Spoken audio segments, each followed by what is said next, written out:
Hemos estado siguiendo muy atentamente lo que está pasando con el caso de Julia Chuñil, esta desaparición, asesinato. Aún no tenemos un cuerpo, hay muchísimas cosas que están pasando, pero yo sé que hay alguien que ha estado reporteando esto, investigándolo y puede darnos mucho más datos de los que podemos contarles nosotros acá en el programa, así que le damos la bienvenida, un gusto tenerlo acá en el estudio, a Juan Carlos Araya, periodista de Mega Noticias. ¿Cómo estás, Juan Carlos? Bienvenido.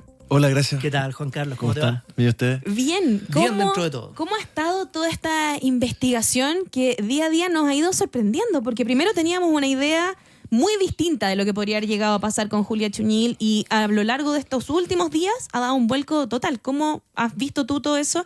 Para que nos cuentes aquí de cómo ha ido la investigación que ustedes llevan en Mega Noticias. Sí, es un caso bastante complejo, un puzzle policial, tal vez el más intrincado del último tiempo en nuestro país. Y me atrevo a decir que la historia policial chilena, en el sur por lo menos, debe estar a la altura de Julio Pérez Silva, del caso de Hans Pozo en Puente Alto. De eso estamos hablando. ¿Por qué? Porque en este caso en particular se construyó una suerte de realidad paralela en torno a lo que efectivamente ocurrió. Sí. Y cuando el Estado se tiene que dar la vuelta completa para darse cuenta que lo que ocurrió inicialmente está soterrado, está escondido, se pierden evidencias, se pierden pruebas, se escapa un poco la verdad de los hechos, cuesta mucho reconstruir. Entonces, cuando tú trabajas un sitio del suceso las primeras 24 horas como corresponde, existe casi un 90% de probabilidades que tú puedas llegar a establecer realmente qué pasó. Pero cuando esto se dilata ya más de un año o 6 meses, ustedes comprenderán que es muy difícil poder ir reconfigurando el cuadro. Pero aún así, fíjense ustedes que afortunadamente la BOCAR de Carabineros, el Servicio de Encargo de Búsqueda de Personas de Carabineros, comandados por la Fiscalía Regional de Los Ríos, han podido establecer que finalmente el lugar donde fue ultimado Julia Chuñil Catricura fue en su propia casa. Sí. Eso es un hecho ya de la causa, lo ha dicho públicamente la fiscal en los puntos de prensa. Yo estuve allá cerca de 6 días para poder hacer el reportaje que exhibimos anoche, donde hay mucho miedo, donde, para que se hagan una idea, estamos en una zona muy rural, donde son muy pocas las familias, todos se conocen, y donde hay un miedo muy latente, particularmente hacia Javier, que es el imputado hoy día por parricidio, por inhumación ilegal y por maltrato, por robo frustrado, en contra de la persona de la tercera edad que Julia ese día defendió. Y es un caso que de una otra forma tú lo vas tomando, lo vas asimilando y te das cuenta que mucha gente le tenía mucho miedo particularmente a Javier. Porque la violencia estaba instalada en este domicilio. Imagínense ustedes que ahí en el año 2016 otro hijo de Julia Chuñil mata a otra persona en ese mismo lugar y se esconde en un invernadero. Pero en esa oportunidad no se creó una historia paralela. Rápidamente él reconoció, fue denunciado y finalmente hace muy poco tiempo, hace 3 semanas, salió de la cárcel. Y él también fue una de las personas claves en el fondo para reconocer, por ejemplo, las llaves. A él le llevan las llaves a la cárcel y se da cuenta que esas son las llaves de mi mamá, que él las tenía. Y ahí, él, este es un dato que no hemos contado, pero se los voy a contar a ustedes. Ahí él dice, se toma la cabeza y dice, mis hermanos. Él da una de las primeras señales en torno al círculo cercano que podría estar los autores dentro del núcleo familiar, que es muy contrario a lo que ellos han hecho, porque ustedes deben recordar, de hecho Santiago está tapizado donde está Julia Chuñil. Claro. Sí, los hermanos se subieron. Hay unos carteles acá en la esquina, al lado del canal. Sí. Para el 11 de septiembre estaba incluso en el Estadio Nacional un cuadro gigante de esto. Se barajó esta tesis de una especie de crimen político en algún momento, incluso autoridades de gobierno replicaron de alguna manera esa versión. Y aquí empieza a trazarse cada vez más, en este mismo reportaje que tú trabajaste y que se encuentra en meganoticias.cl, se habla de este intento, que al menos es lo que especula la Fiscalía, consciente de desviar la atención lo suficiente para finalmente que se entorpezca la investigación del caso. Claro, y es una... Aquí vamos a entrar en otra materia también. Aquí se crea una realidad paralela. De hecho, para que ustedes se hagan una idea, Julia Chuñil desaparece el día viernes 8 a las 11:36. Ahí ya se pierde la pista. Ahí hay una testigo que dice que se escucharon serruchos, martillazos, zinc, golpes de zinc, porque en el sur se ocupa mucho el zinc metálico, por así decirlo, así lo conoce la gente. En estricto rigor es una plancha metálica, pero ellos le dicen zinc metálico. Y eso hace pensar que el cuerpo puede estar oculto particularmente en la casa. Y aquí tengo otro dato que tampoco lo hemos contado. A ver. Resulta que hoy día la investigación está centrada específicamente en el lugar donde dormía el señor de 90 años al que Julia defendió. Ya. Ese día Javier le iba a robar los 212.000 pesos de su pensión y que ella se opone, le quita el cuchillo y se lo lanza por la ventana. Ya. Según fuentes policiales que manejamos, hay una duda en torno al radier de ese inmueble, de esa habitación pequeña. Ayer lo escarbaron, lo husmearon, digamos, en fin. Utilizaron un robot, pero no encontró nada. Pero llama particularmente la atención porque hay policías que no recuerdan ese radier en las primeras diligencias. Mira. Entonces, ahí hay que despejar esa duda. Se dijo que iban a demoler la casa completa. Pareciera ser que eso no va a ser así. Pero ese punto en particular hoy día concentra la atención porque se une a otro dato. Aquí hay muchos indicios que hay que ir entendiendo que concatenados pueden de una u otra forma reafirmar una teoría del caso. Que es, por ejemplo, Javier, el que estaba en prisión preventiva, él es maestro enfierrador en el norte. Entonces es un hombre que sabe construcción. Claro. Entonces para él hacer un radier de 2 metros por 2 metros no es tan No debería difícil. ser una cosa clara. ¿Me entendí? Entonces hay cuestiones que tienen que ir descartando por las máximas de la lógica y puede que no haya nada. Pero hay cuestiones e indicios que te hacen de una u otra forma establecer una tesis respecto a un hecho. Bueno, en este caso, la semana que yo estuve allá también hubo hallazgos. Hubo hallazgos en otra bodega donde se encontró sangre en una pared que por la forma en que se encuentra en esa pared pareciera ser que llega ahí por golpe, como que hay un estallido. Se encuentra un machete y una hacha rota. En ambas herramientas también se encuentra material genético que hoy día está en la Bocari y que está siendo amplificado para poder establecer si se trata o no de la sangre de Julia Chuñil. Porque recuerden ustedes que en primera instancia la sangre que se encuentra primero fue en la choza donde vivía Julia Chuñil. ¿Se acuerdan? Sí, claro. Sí, me acuerdo. La sangre que estaba en la puerta. Esa sangre amplificada finalmente se estableció que corresponde a la dirigente mapuche de la comunidad Pitriguel. Perfecto. Entonces, toda la investigación en una primera etapa se centró en ese punto, porque ahí fue la denuncia que hizo su hija Janet, que decía que ella, el día domingo, pierde el contacto con su mamá, que la última vez que estuvo ella fue en ese lugar y hace la denuncia a las 6 de la tarde del día domingo. Y ahí culpan a un empresario también. También he tenido la oportunidad de conversar con él y él desde un inicio me dijo que todo esto era una farsa, que no tenía nada que ver, que su interceptación telefónica que fue difundida estaba descontextualizada y efectivamente así lo es. Yo escuché la conversación completa y él está hablando respecto a otro caso con su papá de una mujer que fue calcinada en Santiago. No estaba hablando del caso Chuñil. Lo que sí dice en una parte es que parece que alguien dijo que habían quemado la ropa. Y eso es un hecho de la causa porque hay una de las testigos clave que dice que ella ve a los hermanos quemando la ropa. Eso consta. Pero se quiso llevar la atención a esta persona, a este empresario que vivía en Temuco y que definitivamente hasta el día de hoy no hay nada que lo ligue a esto. Entonces, como ustedes están viendo, es un naipe, es una caja de Pandora que hoy día, después de un año 6 meses, de una u otra forma, está ya más reducida a lo que debe ser, a la teoría del caso que la Fiscalía está tratando de probar y que va de una u otra forma a sellar todo esto en la medida en que aparezcan las osamentas de Julia Chuñil, porque eso es lo que nos importa. Claro. Sí, bueno.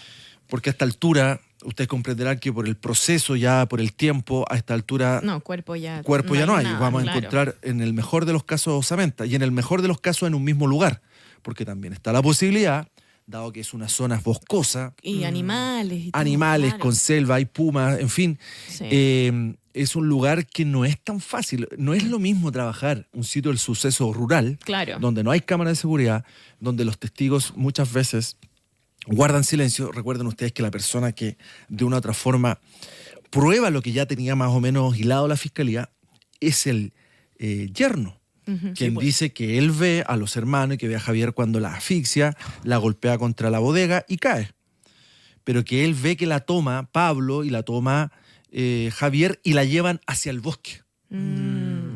Y hasta ahí nomás llegamos. Entonces, claro.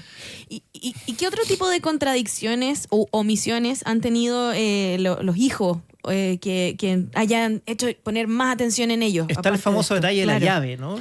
Claro, lo de la llave. Lo de la llave, por ejemplo, es crucial. ¿Por qué? Esta parte de la historia es muy buena en el sentido de que había sospechas, ¿no es cierto? Ya. Julia Chunil tenía un manojo de llaves y una de esas se la había entregado a la forestal Arauco para que pudiera entrar por ese portón en particular, que es el que mostramos ayer, que hasta ahora nunca se había mostrado porque cuesta llegar a ese punto. Entonces, gente de Carabineros se empieza a dar cuenta de que por ese portón se estaba generando tránsito. Si supuestamente las llaves se habían perdido junto al machete, junto a Julia, ¿por qué ese portón en particular que tenía una sola llave se abría y se cerraba? Sí.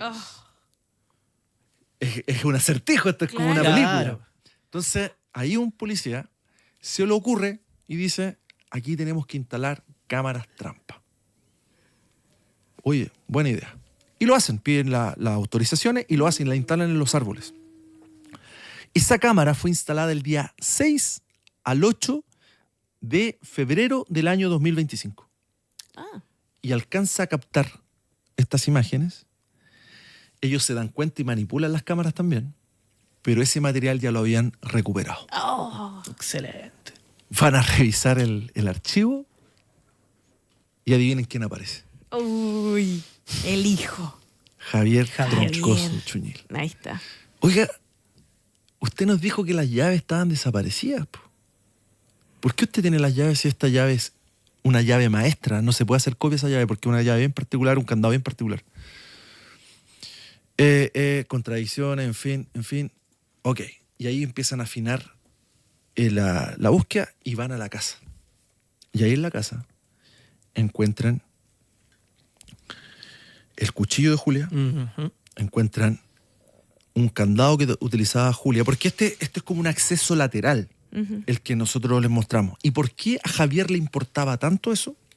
Según la investigación, esto no es que lo esté diciendo yo, no, aquí todo esto inventando. está respaldado por una investigación que conozco. Porque ese camino era el único camino que permitía llegar con un camión a la Fritz, al fondo donde mantenían la toma. Exacto. ¿Y por qué? Porque de ahí se sacaba madera robada. Hay causa en torno a eso en los lagos. Entonces, ustedes comprenderán que todo esto estuvo secreto en algún minuto. Sí, claro. Entonces, una vez que ya encuentran evidencia en la casa, empiezan a ver estas contradicciones. Ellos quieren volver, digamos, al sitio del suceso, que hoy día es el sitio del suceso, a la casa de Julia. Cuando vuelven a la casa de Julia, pasa un hecho que hasta el día de hoy es interpretado como una jugada casi maestra. Acusan a la fiscal de Los Ríos y también a un integrante de la Bocar de Carabineros de apremios ilegítimos. ¿Se acuerdan que Janet decía que le habían mostrado una pistola? Me acuerdo, sí. Ya, eso paralizó la investigación. Esta investigación, en el fondo, no se pudo periciar como debiese. Se había revisado visualmente la casa, pero no se habían podido hacer diligencias intrusivas, vale decir, excavaciones, remoción de escombros, en fin, de murallas, todo lo que tú quieras hacer en torno a un sitio del suceso donde hay un interés criminalístico. Entonces eso dilató.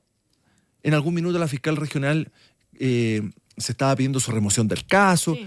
Toda una serie de estrategias que pareciera ser que, a la luz de los hechos vistos desde hoy, fueron maniobras para poder de una u otra forma entorpecer la investigación. Llama la atención que precisamente en esa línea de tratar de entorpecer la investigación y todas estas maniobras que se utilizaron, en el reportaje que publicó Mega Noticias, la abogada defensora de los hermanos parece recurrir a argumentos que al menos a primeras se ven harto menos convincentes cuando dice que la Fiscalía no tiene pruebas para realmente construir su relato, y lo que sabemos, más allá de en qué termine este caso, es que todo lo que acabas de comentar es que existen pruebas bastante significativas. Sí. Estamos hablando de un relato que no se basa en una sola evidencia, no se basa solo en las llaves. Están las mismas declaraciones que había hecho Chuñil a sus cercanos en los días anteriores. Están las llamadas en donde se prueba de que su hijo era una persona agresiva también. Por cierto, o sea, tú escuchas su audio y se te paran los pelos. O sea, Es bien estoy fuerte. como un león, así como desafiante, violento. Javier, de una u otra forma, es un tipo que tiene un historial, digamos, tiene antecedentes por violencia. Su hermano también mató a otra persona ahí, y también él habría estado en un homicidio el año 2001-2002 en Puerto Montt. También ahí habría participado, no es autor, pero está dentro de un tema complejo. La amiga que nos cuenta que Julia le había dicho: me van a perder y tú me tienes que buscar porque a mí no me van a buscar. Claro. Eso da cuenta de una mujer que de una u otra forma estaba acongojada, estaba sintiendo un poco la presión. Recordemos que por ese tiempo Javier estaba sin trabajo, por algo le quiere robar la plata a la persona de 90 años. Está el tema de esa interceptación telefónica que es con otra familiar, incluso ahí se escucha una parte decir que sin cuerpo no hay delito. Eso es falso. Se han condenado a personas que, no habiendo encontrado el cuerpo y habiendo mostrado la evidencia concreta, han sido condenados, y prueba de ello es que él es el único que está en prisión preventiva. O sea, hay una persona que los indica, que es su yerno. Hay testimonios también que dan cuenta del consumo problemático de alcohol y de violencia hacia ella, de parte de él. La amiga también dice que ella como que nunca tomó la iniciativa de ir ella a Carabinero y decir: oiga, a Julia le está pasando esto, esto y esto, que ella creía que ella tenía que hacer eso, porque ustedes comprenderán que meterse en realidades familiares de violencia estructural por tanto tiempo, donde es la forma de relacionarse, Muy complejo. es muy complejo. Claro. De hecho, yo conversé con mucha gente Eso. y cuesta mucho, o sea... No, incluso la relación con los vecinos, con todo. O sea, el mundo que se está viviendo allá es muy El pastor especial. que estaba en Claro. Mariquina, o sea, que era el cuidador de la iglesia, también en algún minuto me decía: es complejo hablar, usted comprenderá que somos hermanos en la fe y todo el tema. Y ahí me cuenta, ella pidió que oraran por Sí, ella, pues. para que le dieran fuerza. Claro. Y Julia Chuñil es una mujer que, por lo que todo esto que yo he visto, estudiado, en fin, y conversado con la gente, era trabajadora, pero trabajadora a morir, por sus nietos, por los hijos de Janet. Era una mujer que salía a vender harina tostada, queso, a caballo, que siempre trabajó por sus nietos, y termina de esta manera, con una realidad que se ha ocultado a esta altura ya. Evidentemente que aquí hay obstrucción, hay gente que quiere que no se sepa la verdad, pero yo creo que vamos a llegar. Y se construyó un relato en torno a ella de que prácticamente era la defensora del bosque nativo del sur de Chile, como un ícono pop, así casi, Totalmente. En las calles. Papito de nada. Pero- Papito de nada, sí. Pero por lo menos sirvió ella- para poder seguir investigándolo. Porque Sí, podría haber pasado sí, en cierta medida sí, sin pena ni gloria. Porque, pero claro. ella no era eso. Sí. Ella era una mujer de campo que trabajaba por sus Claro. nietos, era la reserva moral de su familia, y que se opuso y que murió tratando de impedir un delito que estaba afectando a una persona de la tercera edad imagino. que ella tenía cariño. Juan Oye. Carlos, ¿y tú ahora vas a volver supongo, a reportear? Seguiremos atentos a lo que venga ahora en Mega Noticias, supongo. Sí, seguimos ¿Sí? atentos, porque de hecho las excavaciones se retoman hoy día. Este caso es de estos casos que puede aparecer la verdad en 20 minutos más, o puede Claro. aparecer en 10, o Bueno. en 50 años un arriero va pasando y encontró algo que... Esperemos Eso es lo terrible. que sea pronto para Ojalá que sea volver a conversar contigo acá en el programa. Te Oye, un agradecemos muchísimo Oye, estos datitos muchas que gracias. nos diste. Vamos a seguir Excelente atentos. el reportaje, también lo pueden encontrar Sí. en meganoticias.cl. Harta información, y cuando haya nuevas actualizaciones te queremos aquí de vuelta en este espacio. Claro No hay que sí. problema, aquí estamos siempre. Que estés muy Excelente. bien, Igual, Juan gracias. Carlos. Muy bien, Chao. muchas Igual, gracias. Conversamos gracias. aquí.